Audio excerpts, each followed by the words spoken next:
अस्सलाम स्टूडेंट्स, आज हम करेंगे MCQs of chapter number 12 of first year maths. ठीक है बेटा, 12वें चैप्टर के एमसीक्यूज करेंगे नई किताब के लिहाज से, जो नई किताब 2023 में आई है। इसके ज़्यादातर एमसीक्यूज जो बनते हैं या बनाए गए हैं वो जाहिर सी बात है बड़े आसान होते हैं अगर आप उसको थोड़ा सा कूप अप करें, समझें।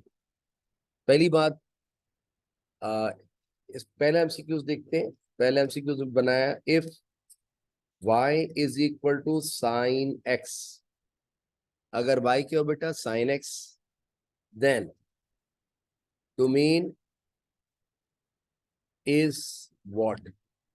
वैसे तो मेरे बच्चे जानते हैं डोमेन का मतलब x की वैल्यूज और रेंज का मतलब y की वैल्यूज। मैंने आपको बताया था ना, जैसे हम x पहले लिखते हैं y बाद में, तो मैंने कहा था अगर बीमार हो जाए तो डॉक्टर के पास जाते हैं, डॉक्टर। तो d stand for domain, r stand for range. Domain x की वैल्यूज को कहते हैं और रेंज y की वैल्यूज कहते हैं। वो डोमेन मांग रहा है। अब आपको एक काम करना होगा बेटा, अपनी किताब खोलनी होगी और जाना पड़ेगा पेज नंबर 374 पर। इस पेज पर जब जाएंगे तो आपको मिल जाएगा कि साइन का, कॉस का, टेन का, सेक का, कोसेक का, कॉट का डोमेन भी होगा, रेंज भी होगा। आपने इस पेज को जरा देखना है। इसी के लिहाज से आपने जब उस पेज को देखना है कि पेज नंबर 374 पे आप जाइए और देखें साइन एस का डोमेन क्या लिखा है। तो हमारा डोमेन लिखा होगा -π/2 is less than equal to x and less than equal to π/2।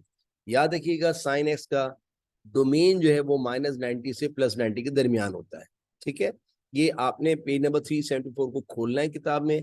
वहीं से देखकर मुझे 5-6 एमसीक्यूज तैयार करवाने आपने वहीं से। ये तो हो गया पहला एमसीक्यू, डोमेन मांगा गया था। मैंने आपको पेज नंबर 374 पे जाके आपसे पूछा, आपने बता दिया। अब कह रहा है अगर y बराबर हो cos x के, देन रेंज, अब वो रेंज मांग रहा है, then range is what, again you have to go to page, on page number 374। अब आप मुझे बताइए रेंज का मतलब होता है y की वैल्यू।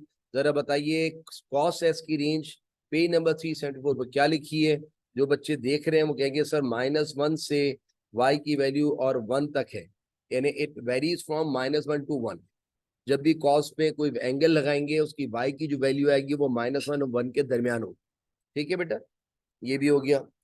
अब आप अगर देखें थर्ड, तो वो कहता है इफ y बराबर है tan इनवर्स x। गौर कीजिएगा, अब इनवर्स आ गया है। इनवर्स के लिए वो अगर डोमेन पूछ रहा है या रेंज पूछ रहा है, डोमेन, डोमेन इज व्हाट। तो मेरे बच्चों आपने करना है कि आज आपको जाना पड़ेगा पेज नंबर 375 पर, 74 पर नहीं, 75 पे इनवर्स फंक्शन की डोमेन रेंज लिखे में। कोई बात देख के बताओ उसकी, इसका डोमेन क्या है बेटा। मेरे बच्चों ने कहा सर इसका डोमेन तो रियल लिखा हुआ है, रियल नंबर्स। डोमेन यानी एक्स की वैल्यू, ये जब भी निकालोगे तो रियल वैल्यूज आएंगी। ठीक है, ये मैं नहीं कह रहा, पेज नंबर 375 पे इनवर्स फंक्शन के डोमेन रेंज लिखे में। आइए चौथा देखते हैं, if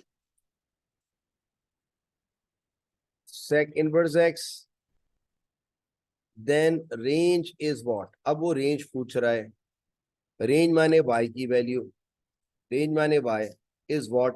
again you have to go on page number 375 और उसकी रेंज है 0 से और 180 के दरमियान। ठीक है बेटा, 0 से 180 के दरमियान, पाई माने 180। ये सारी वैल्यूज ऑलरेडी वहां लिखी हुई हैं। पांचवा देखिए, कहता है inverse function exist if and only if function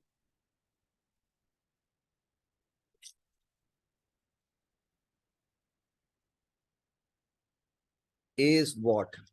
बेटा ये पेज नंबर 369 पे लिखा हुआ है और ये मैंने चैप्टर 8 में भी आपको बताया था कि फंक्शन का इनवर्स से वो सिर्फ जब मिलता है जब वो बाईजेक्टिव हो। क्या हो बेटा, बाईजेक्टिव हो।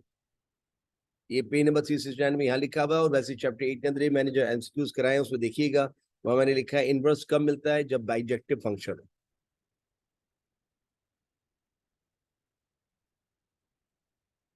छठा देखिए, सेक ब्रैकेट में साइन इनवर्स -1/2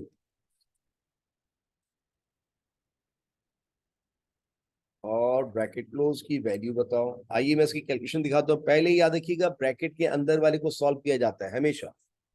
पहले ब्रैकेट का मतलब होता है ब्रैकेट के अंदर वाले को पहले सॉल्व करो। बताओ साइन इनवर्स, आपने पहले इसकी वर्किंग देखनी है। सेक लिखे रहने, मैं वर्किंग दिखा रहा हूँ यहाँ पर। और साइन इनवर्स -1/2 की वैल्यू कैलकुलेटर से निकालें तो आएगी -30। कितनी आएगी बेटा? -30। हम सेक, ये देखो बेटा, इसकी वैल्यू निकालो। देखिए आपने कैलकुलेटर निकाला, ठीक है बेटा। उसमें आपने शिफ्ट लिखा, sine, shift sine, shift sine, ठीक है बेटा। और लिख दिया -0.5 यानी 1/2। It becomes -30। क्या आ रहा है बेटा? -30। अब -30 को सेक, लेकिन सेक निकाल नहीं सकते, तो हमें पता है सेक क्या होता है, 1/cos। अब आप cos -30 पहले निकाले, नीचे cos ऑफ -30, ये आ रहा है √3/2। ये डिवाइड और ऊपर जाके मल्टीप्लाई कर 2/√3। तो बताओ इसकी वैल्यू क्या आ गई? 2/√3। This is the required answer या वैल्यू।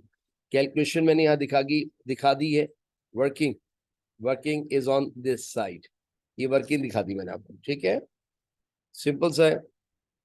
सातवां देखते हैं। आज वो कह रहे हैं कॉस साइन इनवर्स 1/√2 की वैल्यू बताओ। तो सिंपल से बेटा, आपने पहले साइन, शिफ्ट साइन दबाना है, 1/√2 की वैल्यू निकालना है। तो ये आ जाएगी कॉस, तो बाहर लिखा हुआ आ जाएगा 45, और कॉस 45 दबाएंगे 1/√2 आएगा, ठीक है। कॉस 45 को बटन दबाएंगे तो 1/√2 आएगा। इसकी वैल्यू 1/2, ये इसका आंसर होगा। फिर सुन लीजिए, पहले आप ब्रैकेट के अंदर वाले को सॉल्व करेंगे। आपने साइन, शिफ्ट साइन 1/2 वैल्यू निकाली, विच बिकम्स 45, और फिर cos 45 की बटन दबाना है कैपिटल से, you will get 1/2। It is the value of this whole thing. 8 देखते हैं बेटा। ये लिखा हुआ है cos inverse A plus cos inverse B बराबर है व्हाट। आपको जाना पड़ेगा पेज नंबर 379 पर, वहां ये सारे फॉर्मूले लिखे हुए। याद रखिएगा, इसका फॉर्मूला होता है cos inverse AB -√1 - A² × 1 - B² के। ये इसका राइट आंसर है। ये पेज नंबर 379 पे फॉर्मूले लिखे बेटा, वहीं से उतारना है आपने। ये प्लस वाला भी है, माइनस वाला भी देख लें, साइन इनवर्स ए भी देख लें, साइन इनवर्स बी भी देख लें। 9 देखिए, tan इनवर्स -x किसके बराबर होता है? बेटा मैंने आपको पहले ड्राइव किया कि जैसे tan -tan थीटा के बराबर होता है, वैसे tan inverse -x tan inverse x के बराबर होता है, ठीक है। वो इनवर्स नहीं था, सिंपल फंक्शन था, जो माइनस था तो बाहर माइनस आया था। ये इनवर्स फंक्शन में भी होगा, जो माइनस वो बाहर आएगा। आइए 10वां देखते हैं। 10वें पार्ट में कह रहा है कि tan इनवर्स -1 की वैल्यू निकाल के दिखाओ। बेटा आपने कुछ नहीं करना, अपने कैलकुलेटर में शिफ्ट 10 दबाना है, तो 10 पे इनवर्स दिखाएगा, और -1 दबाना है। यू विल गेट -45 या -π/4। अगर रेडियन में वो पूछ रहा हो तो -π/4, और डिग्री में पूछ रहा हो तो 45। कैलकुलेटर 45 डिग्री निकाल के देगा। लेकिन आपको पता है अगर रेडियन में कन्वर्ट किया जाए तो हम पाई में लिखते हैं, तो पाई क्या होता है? 180। तो 180/4 इज -45। ये इसका राइट ऑप्शन होगा या ये होगा। दोनों में से कोई एक हो सकता है बेटा, ठीक है। जो पूछे वो आप टिक करके आना। आइए 11वां देखते हैं। 11वां कह रहा है कि इफ tan 2x बराबर हो -1 के, then solution set is what. इसका answer, solution is what, sorry, solution is what. बेटा इसका आंसर पूछ रहा है। आइए काम करते हैं, इसके पहले ऑप्शन देख लीजिए। कुछ सवाल ऑप्शन से चलते हैं बेटा, उनमें से ये भी जाएगा ऑप्शन में। ये है -π/8 गिवन है, बी ऑप्शन में -π/4 गिवन है, सी ऑप्शन में 3π/5 गिवन है, और डी ऑप्शन में 3π/7 गिवन है। उसमें से एक आंसर लेके आना है। आपने कुछ नहीं करना, उसने कहा इसका सोल्यूशन निकालो, सोल्यूशन मतलब एक्स निकालो। आपने एक्स निकालना है बेटा, और ये एक्स की वैल्यू दी हुई है। अब पता नहीं इसमें से कौन सा सही होगा कौन सा गलत, तो रख के देख लेते हैं ऐसी रफ वर्क पे, रफ पेज पे। पहले आप ये रख के देखें, 10 2 लिखकर, 10 2 लिखकर ब्रैकेट में -π/8, और दुआ करें -1 आ जाए, 2 1 2 4 10 -π/4, दुआ करें -1 आ जाए। 10 -45 अगर निकालें तो क्या आ रहा है बेटा, -1 आ रहा है। -1 इज -1, इसका तो यही इसका आंसर है। अब मेरी ख्वाहिश है कि आप बेटा यहाँ एस की जगह -π/4 भी रख के देखिएगा, वो -1 आंसर नहीं लाके देगा। फिर एस की जगह 3π/5 रख के देखिएगा, और 2 से ला करके सॉल्व कीजिएगा, 10 निकालेगा, वो भी आंसर -1 नहीं लाके देगा। ऐसे आगे, तो यही इसका वाहिद आंसर है। ये इत्तेफाक पहले रखने पर ही आंसर आ गया, दूसरा रखे तो नहीं आ रहा, तीसरा रखे तो नहीं आ रहा, चौथा रखे नहीं आ रहे, लिहाजा यही हमारा आंसर है। 12वां देखते हैं, कह रहा है general solution of 4 sin x -8 is equal to 0 is what. सुन लीजिए भाई, जनरल सोल्यूशन मांग रहा है इसका, यानी आप समझ लें, मैं आपको हिंट देता हूँ, हिंट क्या देता हूँ, ये है ऐसी इक्वेशन, इक्वेशन इसलिए बोल रहा हूँ कि इसमें इज इक्वल टू है। ये है ऐसी इक्वेशन जिसमें ट्रिग्नोमेट्रिक रेशियो इन्वॉल्व है। मुझे 12.5 याद आ गई। 12.5 में मैंने क्या बताया था, ऐसी इक्वेशन जिसमें साइन या कॉस या टेन या सेक या कोसेक या कॉट, गर्ज ये कि कोई भी ट्रिग्नोमेट्रिक रेशियो इन्वॉल्व हो, उसे ट्रिग्नोमेट्रिक इक्वेशन कहते हैं, और उसको सॉल्व करने का मतलब होता है उसके एंगल की वैल्यू निकालनी है। अब देखते हो, कह रहा है इसका जनरल सोल्यूशन निकाल के दिखाओ, आइए सॉल्व करते हैं। हमने इसको यहाँ रखा, -8 को वहां ले जाइए, +8 हो जाएगा। साइन एक्स ने कहा मुझे तना छोड़ दो, ये वहां जाके डिवाइड हो गया, sine x will be equal to 2। X ने कहा मुझे तना छोड़ दो, साइन इनवर्स 2। मेरे बच्चों ने कैलकुलेटर में साइन प्लस 2 निकालना है, तो उनको नजर आएगा मैथ एरर, मैथ एरर का मतलब इनफिनिटी, इनफिनिटी का मतलब नॉट पॉसिबल। ये इसका आंसर होगा, नॉट पॉसिबल। बेटा जरूर निकालो बेटा, साइन, शिफ्ट साइन 2 दबाओ, you will gate math error. और जो कैलकुलेटर का मैथ एरर है वो असल में इनफिनिटी होता है। इनफिनिटी का मतलब अनडिफाइंड, अनडिफाइंड का मतलब no answer.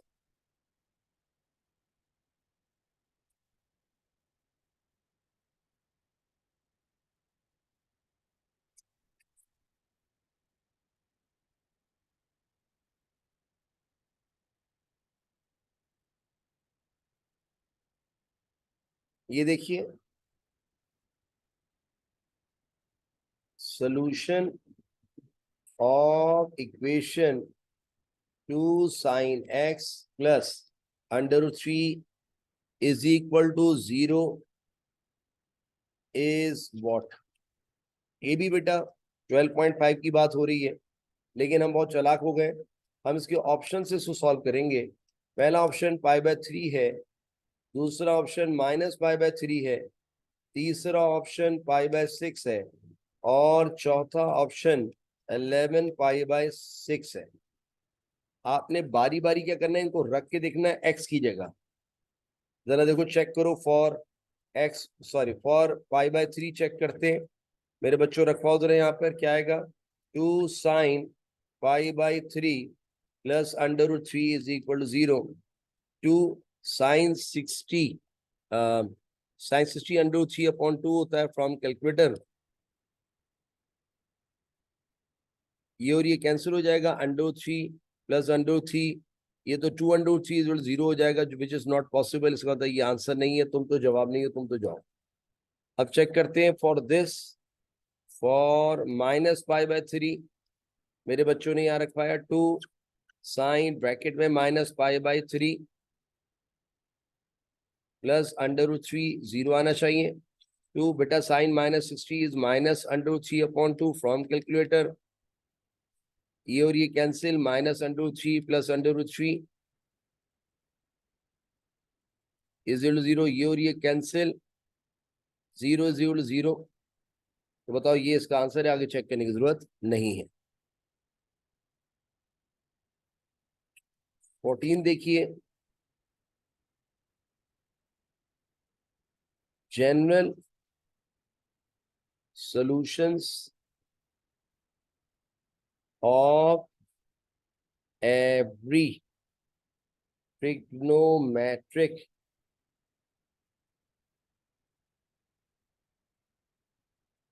Equation consist of dash.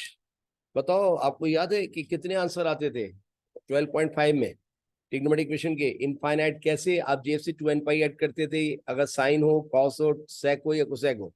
और अगर आंसर सवाल 10 में हो या कॉट में तो उसके आंसर में क्या ऐड करते थे? एन पाई। ये जो 2n पाई ऐड करते थे और ये जो n पाई ऐड करते थे, ये आपके आंसर्स को इनफाइनाइट बना देता था। कैसे? अगर आप 2n पाई ऐड कर रहे हैं तो n मतलब नंबर ऑफ रोटेशन, रोटेशन का मतलब अब यहाँ से शुरू है 0, सॉरी बेटा देखिए, n का मतलब नंबर रोटेशन, यहाँ से शुरू है, यहाँ से 90 90 90 180 180 90 27 270 और 360। एक मुकम्मल चक्कर 360 डिग्री का होता है जो 2 पाई रेडियन होता है, क्योंकि पाई का मतलब 180। तो बेटा ये वही, अगर एक चक्कर लगाओगे तो यहाँ n की जगह नंबर ऑफ रोटेशन एक रखोगे तो एक रोटेशन 2 पाई आ जाएगा। और आपको पता है एक रोटेशन 2 पाई का ही होता है। देखें आप, एक रोटेशन कितने का बेटा? 2 पाई। अगर दूसरा चक्कर चाहिए तो 2n पाई के अंदर 2 रख देंगे, दो दो चक्कर में 4 पाई हो जाएगा। तीसरा चक्कर चाहिए तो इसमें 3 रख देंगे तो 6 पाई हो जाएगा। ये तो चलता जाएगा बेटा, ये तो रुकने वाला है नहीं। जब रुकने वाला नहीं तो बताओ उसके कितने आंसर आएंगे? Infinite solution, infinite solution. आप घुमाते रहो एंगल को, आंसर आते रहेंगे। इसलिए हम 2n पाई ऐड करके जान छुड़ा लेते हैं, वरना कौन घुमाता रहेगा एक चक्कर में आंसर, फिर दूसरे चक्कर में, फिर तीसरे चक्कर में, इसी में जिंदगी गुजर जाएगी। आइए 15 देखते हैं। कहता है the period of cos theta is what. आप लोग भूल गए होंगे, मुझे याद है कि इसी चैप्टर में मैंने पीरियड निकालने के लिए आपको शुरू की एक्सरसाइज में एक बात नोट करवाई थी। आज मैं दोबारा नोट करवा रहा हूँ, लेकिन आप मेरे बच्चों, आप 12.2 को जरा 12.1 को छानिएगा या 12.4 को छानिएगा तो शायद आपको ये सारी चीजें वहां मिल जाए, वहां लिखी हुई है। मैं बताता हूँ। पीरियड निकालने की मैंने एक बात बोली थी कि आप साइन ए एक्स हो, कॉस या कॉस ए एक्स हो, या सेक ए एक्स हो, या कोसेक ए एक्स हो, इनके लिए अगर इनमें से कोई हो तो पीरियड निकालने का फॉर्मूला होता है, पीरियड निकालने का फॉर्मूला 2 पाई अपॉन मॉड्यूलस ए। और अगर टेन ए एक्स हो या कॉट ए एक्स हो तो इसका पीरियड निकालने का फॉर्मूला होता है P is equal to pi upon modulus a. अगर आपको ये और ये याद है तो फिर तो मसली हल हो गया। अब बच्चा जानना चाहता है ये ए क्या है। अरे मेरे बच्चों, एक्स क्या है पहले बताओ, ए से पहले बताओ एक्स क्या है। एक्स एंगल है। एंगल से पहले जो कांस्टेंट हो, मिसाल तौर पे देखिए ये एंगल है, एंगल से पहले क्या लिखा हुआ है? Constant 1, A is 1। या 2 लिखे तो ए इज 2, या 3 लिखे तो ए इज 3। यानी एंगल से पहले जो चीज होगी वो ए कहलाएगी। अगर कुछ नहीं है तो ऑफ कोर्स इट इज 1। जैसे यहाँ इस केस में 1 है बेटा, ए इज 1। तो जरा कोई बताएगा, हमने लिखा हियर ए इज 1, कैसे 1 है? आपने यहाँ देख लिया, ये रहा 1। यहाँ 1 है, कुछ नहीं है तो 1 है बेटा। अब आप बताओ, कॉस की बात होगी तो कॉस में ये होगा, क्या लिखेंगे? पीरियड निकालने का फॉर्मूला होगा 2 pi upon modulus a. Period will be equal 2 pi upon modulus a. बेटा 1 का मॉड्यूलस 1 ही आएगा, 1 लिखते नहीं। मुबारक हो, this is the period of this function. 2 पाई, 2 पाई को टिक करके आ जाना। मैंने आपको कैलकुलेशन करना सिखा दी, पहले भी करा चुका हूं, पूरा सवाल ही है। आप पिछले एक्सरसाइज को देखिए, इसी 12 चैप्टर में तो अंदाजा हो जाएगा, मतलब 12वें चैप्टर में जो करवाई थी। ये हो गया बेटा। अच्छा जी, अगला देखते हैं, इसका है 16वां। कह रहा है दी पीरियड, ये बेटा ये वो तो सवाल आते हैं जो एमसीक्यूज हैं, जो लाजमी आते हैं। Of sine pi by 2 is what. पहले तमाम बच्चों बताओ, साइन की बात हो रही है तो आप ये वाला फॉर्मूला लगाएंगे पीरियड निकालने का। लेकिन ये बताओ, ए यहाँ 1 था, लेकिन यहाँ क्या है बेटा बताओ? सारे बच्चे बोलेंगे 1 है। 1 नहीं बेटा, 1/2 है। 1 नहीं है, क्या है यहाँ पर? 1/2। Here A is not 1, it is 1/2। बताओ साइन के लिए फॉर्मूला क्या इस्तेमाल करो? साइन के लिए फॉर्मूला होगा, पीरियड निकाले 2 पाई अपॉन मॉडुलस ए। सो पीरियड निकालने का फॉर्मूला होगा 2 पाई अपॉन मॉडुलस ए। 2 पाई अपॉन मॉडुलस। अब मॉडुलस क्या लिखना, पॉजिटिव भी तो है 2, सॉरी 1/2, ए की जगह ये 2 डिवाइड और पड़ जाएगा, क्या हो जाएगा मल्टीप्लाई, ये क्या हो जाएगा बेटा 4 पाई अपॉन 1 लिखते नहीं, so this is the period of this given function. 4 पाई को टिक कर दीजिएगा। आइए 17 देखते हैं।